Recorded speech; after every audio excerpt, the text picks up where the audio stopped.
오늘 본문 말씀은 우리 믿는 자들에게 정말 참 중요한 말씀이 되고 우리의 삶을, 믿는 자의 삶을 규정하는 말씀이다라는 생각이 들었습니다. 첫 부분이 무엇을 하든지라고 되어져 있습니다. 우리의 삶에 예외가 없다라는 말씀이 되겠죠. 일반적으로 우리가 예수의 이름으로 하는 것이 기도드릴 때 예수 그리스도의 이름으로 기도합니다라고 우리가 하고, 또한 예수의 이름으로 모인 우리들이 하나님께 이처럼 함께 예배를 올려드립니다. 그런데 오늘 말씀에는 무엇을 하든지라고 하죠. 즉 기도와 예배와 같은 신앙의 영역에만 국한하지 말고 삶의 모든 영역에, 가정, 직장, 모든 우리가 하는 취미 활동이라든가 관계, 모든 영역에서 하나님 앞에 드려지는 그러한 예배가 되도록 해라라는 말씀이 되겠습니다. 그래서 믿는 자에게는 교회 또 세상 구분이 되지 않습니다. 또 예배와 삶 따로 구분되지 않습니다. 모두 예수 그리스도 앞에서 주의 은혜 가운데서 우리가 해나갑니다. 시간에도 구분이 없습니다. 아침에 눈을 뜨는 순간부터 밤에 잠자리에 드는 그때까지 순간순간 하나님 앞에서 우리는 살아갑니다. 그러고 나서는 말이나 이레나라고 합니다. 로고스 이 에르곤이라고 되어져 있습니다. 이 표현은 그 당시에 사람들이 사용하는 관용적인 표현이 됩니다. 로고스를 말로 표현했지만은 사실 이것은 생각, 의도, 논리, 마음, 이 모든 내면의 세계를 의미합니다. 에르고는 손으로 하는, 움직여서 하는 모든 일을 의미해서 이것은 외적인 삶을 말하는 것이죠. 그래서 말이나 이레나 로고스 이 에르고라는 이 표현은 생각, 말, 행동, 결정, 의식, 관계, 태도 등등 한 사람의 존재 전체가 드러나는 모든 것, 이것을 말하고 있습니다. 그리고 우리가 잘 알듯이 주 예수의 이름으로 하라라고 할 때에는 이것은 주님의 이름에 합하게 하라, 주님의 이름에 맞는 수준으로 하라라는 의미가 되겠죠. 맥도날드나 스타벅스와 같은 브랜드 네임을 걸고 운영하는 매점들이 있습니다. 맥도날드 간판을 걸면은 맥도날드의 기준을 따라하고, 스타벅스 간판을 걸면은 스타벅스의 품질과 서비스 원칙을 지킵니다. 그래서 누구누구의 이름으로 한다라는 것은 그 브랜드의 철학과 기준을 따른다라는 의미가 되겠죠.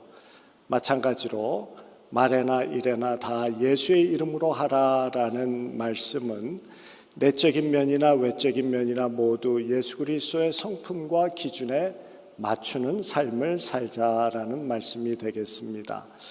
고객은 매장을 보고 본사를 판단합니다. 매장은 본사의 이미지를 대표하는 것이죠.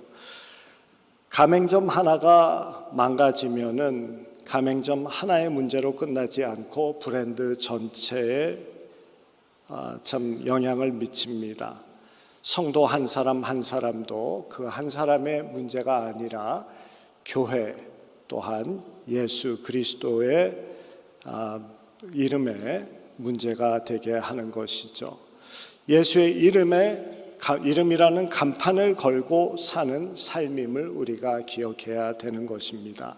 무엇을 하든지 말이나 일에나 예수의 이름으로 행하는 우리 모두가 되어야 한다라는 말씀이죠.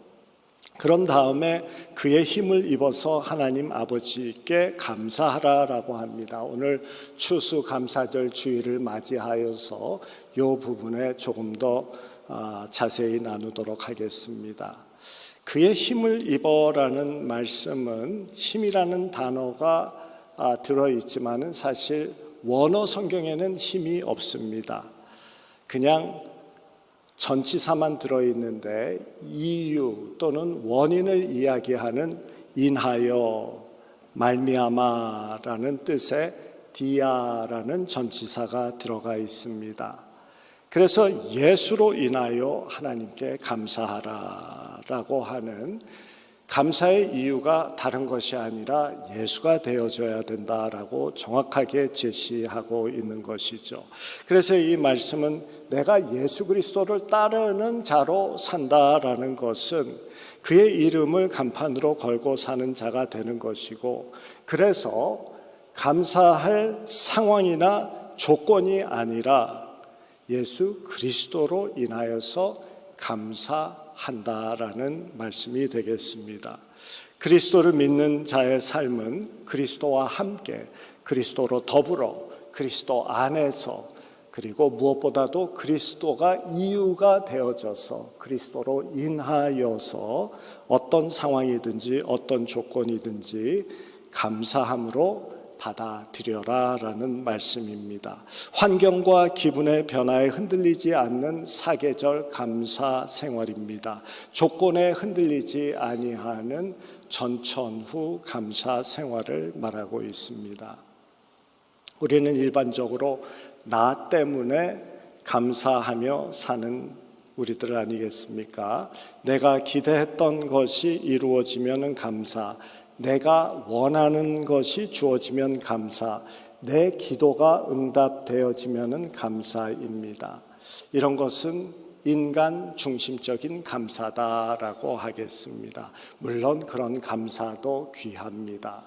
그렇지만 오늘 말씀에서는 그리스도 중심적 감사, 하나님 중심적 감사를 하라고 하시죠. 그리스도로 인하여 하나님께 감사하라. 환경, 감정, 마음의 상태를 넘어선 감사, 사실 그게 쉽지 않습니다. 비근한 예로 부부 싸움, 칼로 물베기라고 하지만은 부부 싸움 하고 나서 저 왼수 이런 마음이 들지 어떻게 하나님 감사합니다 그러겠습니까? 60이 넘은 저이고 또 결혼생활 35년을 살았지만은 힘듭니다. 인간이기 때문에 당연히 힘듭니다. 그래서 감사는 결단하고 감사를 해야 되고, 또한 이를 물고 혀를 물고 정말 결심하고 감사를 해야 됩니다. 그리고 감사는 훈련이 되어져야만 할 수 있습니다. 그렇지 않고서는 절대로 감사하는 우리들이 아닙니다. 그래서 감사는 훈련이고 결단이다. 그래서 오늘 말씀에서는 감사하라라는 이 단어가 헬라어 원어를 보면은 먼저 명령형으로 쓰여져 있습니다. 자연스럽게 되는 것이라면은 명령할 이유가 없는 것이죠. 의지적으로 결단해야 되고 노력해야 하는 것이기 때문에 명령형으로 쓰여 있습니다. 그리고 오늘 말씀에서 이 감사라는 이 동사는 반복을 의미하는 진행형으로 쓰여져 있습니다. 계속적으로 반복해서 훈련해야 된다라는 것을 말씀하고 싶은 것입니다. 상황적으로 감사하고 감사하는 마음이 생길 때 감사하라는 것이 아니라 감사하는 마음이 생기지 않는 상황 속에서도 의지적으로 감사 실천하라라는 말씀이 되겠죠. 그래서 우리 믿는 자는 상황과 조건에 상관없이 감사하기로 결단하고 살아가고 늘 훈련한다라는 생각을 가지고 감사하면서 살아가야 된다. 속에서는 다른 마음과 다른 감정이 올라와도 감사한다라고 하면은 이중적, 속다르고 겉다르다라고 하는 그런 차원은 아닙니다. 그런 사람들은 자기의 이익을 위해서 다른 사람에게 또는 잘 보이기 위해서 마음에도 없는 진실성이 없는 감사할 때 그것은 속다르고 겉다른 경우죠.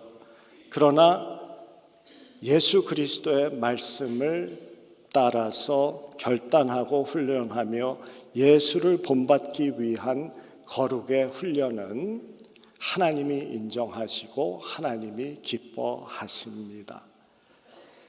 감사할 이유가 뚜렷이 없고 감사하고 싶은 마음이 없어도 감사하며 살아갈 때 앞당겨서 마음의 평안과 행복을 누릴 수 있습니다. 사실 인생을 살다 보면은 현재 감사하고 있는 이유가 그 전에 생각지도 못했던, 그 전에는 참 힘들다라고 생각했던 그 일과 연관되어져 있는 경우가 얼마나도 많습니까? 요셉이 가장 대표적인 경우입니다. 형들에게 버림을 받았을 때 감사 이유가 눈꼽만치도 없었을 것입니다. 억울하게 노예로 팔리고 감옥에 갔을 때 감사할 이유, 눈을 씻고 찾아봐도 없었습니다.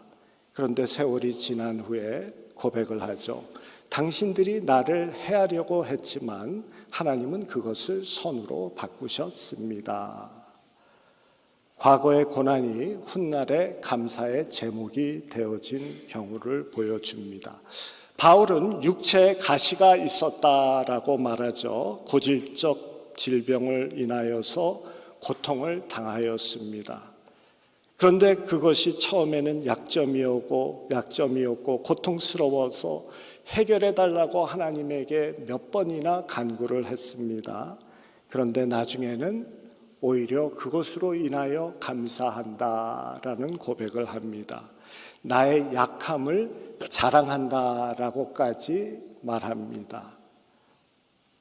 약함으로 인하여 그의 교만함에서 지켜주셨고 약함으로 인하여 하나님의 능력이 더 깊이 체험되었기 때문입니다. 과거의 어려움이 나중에 감사와 기쁨이 되어지는 그런 경우가 우리의 삶에도 얼마나 흔합니까? 갑작스러운 해고를 당해서 절망적이었는데 나중에 도리어 더 적절한, 더 좋은 직장을 얻게 되어 감사하다라는 간증, 영어 목회 우리 회중들에게 자주 듣습니다. 해고를 당했을 때 사실 그러한 상황 속에서 감사할 이유가 없었지만 만약에 그때 감사하고 나아갔다면 얼마나 좋았을까요? 병을 얻어서 고통을 받고 있는데 그 기간 동안에 가족의 소중함 그리고 나에게 주어진 삶의 소중함을 깊이 깨닫고 삶의 우선순위가 정리되어져서 더 큰 은혜를 입고 살아갑니다. 병을 얻었을 때 상황도 기분도 감사할 수 없었지만 그때 좋은 것을 주실 줄 믿습니다 라고 하며 감사했다라면 얼마나 좋을까요? 어떤 분은 삶에 큰 어려움을 얻게 되어져서 주님께 다시 나와 주님을 의지하며 살게 되어졌습니다. 지금 생각해 보면은 너무 감사합니다라는 고백을 합니다. 출근길에 갑자기 자동차 사고로 인하여서 직장에 가지 못했는데 그날이 9월 11일이었고 자신의 직장은 테러 공격이 있었던 그 트윈 타워였습니다. 사실 우리 인간은 미래를 알 수 없기 때문에 미리 감사할 수 있습니다. 지금 어려움 가운데 있지만은 그 어려움이 나중에 큰 감사의 제목이 될 것을 확신하고 미리 감사하며 담대히 지금을 살아가도 됩니다. 그것이 바로 믿는 자가 가지는 믿음이다라고 부르죠. 그래서 성경은 믿음은 바라는 것들의 실상이요 보이지 않는 것들의 증거이다라고 말합니다.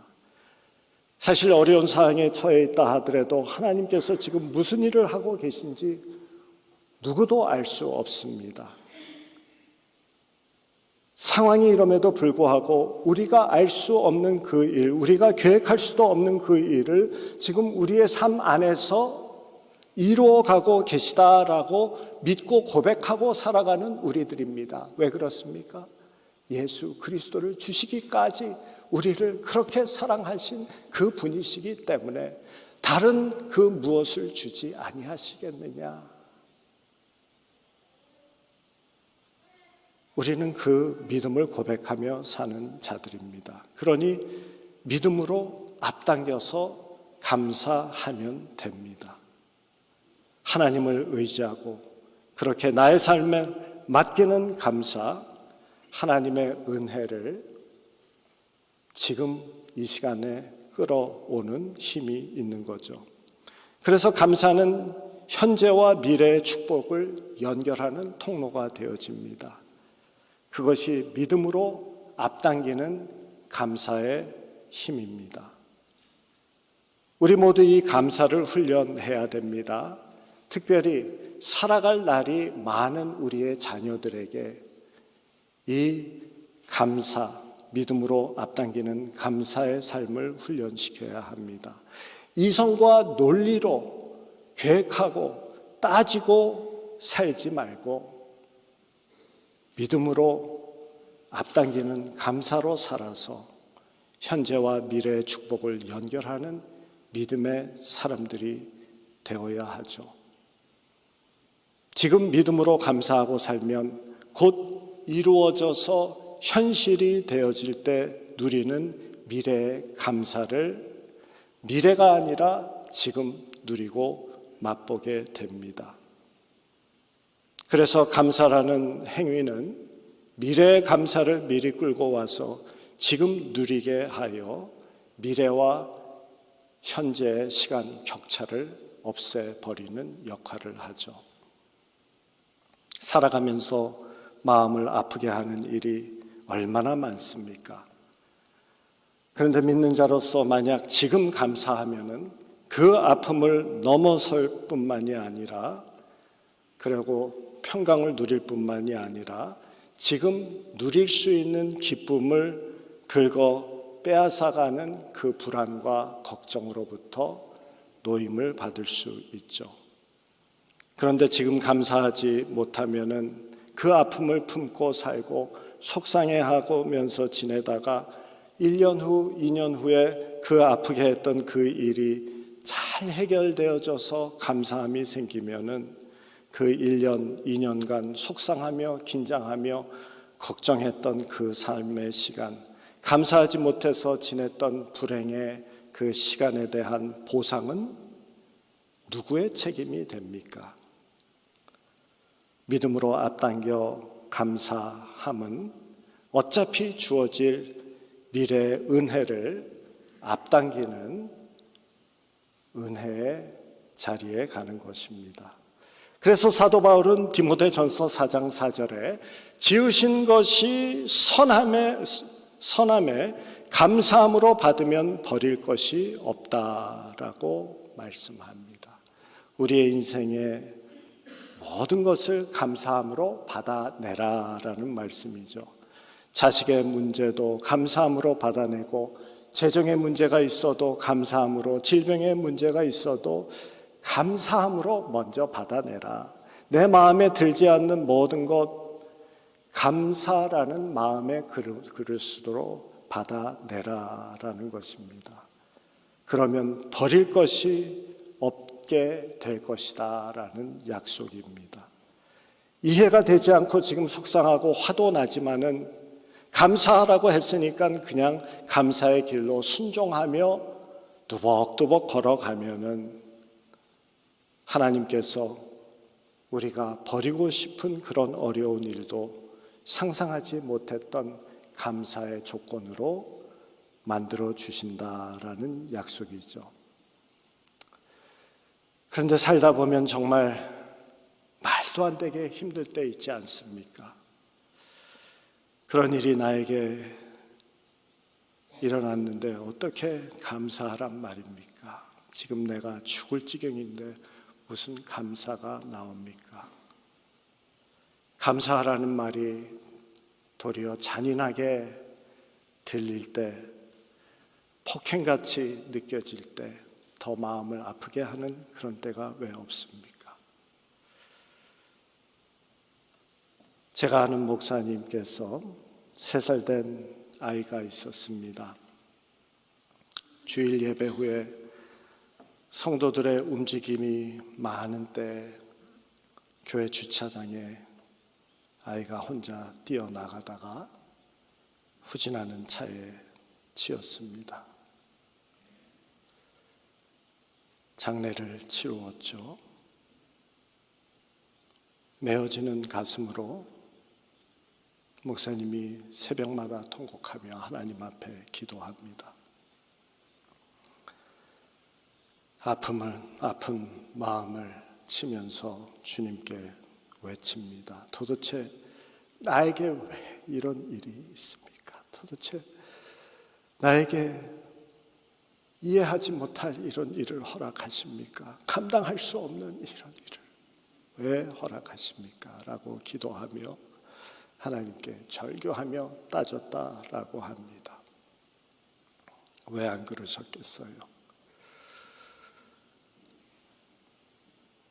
그렇게 기도하는 중에 하나님의 음성이 들려옵니다. 왜 너에게는 그런 일이 일어나지 말아야 하느냐?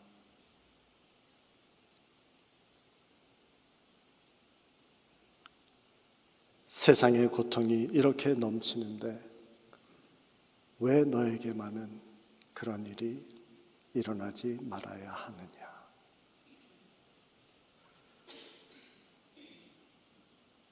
울지도 못하고 기도도 못하고 그저 한참 그 자리에 엎드려 있었다라고 합니다. 그러다 한참 후에 또 주님께서 말씀하십니다. 도대체 천국을 믿느냐?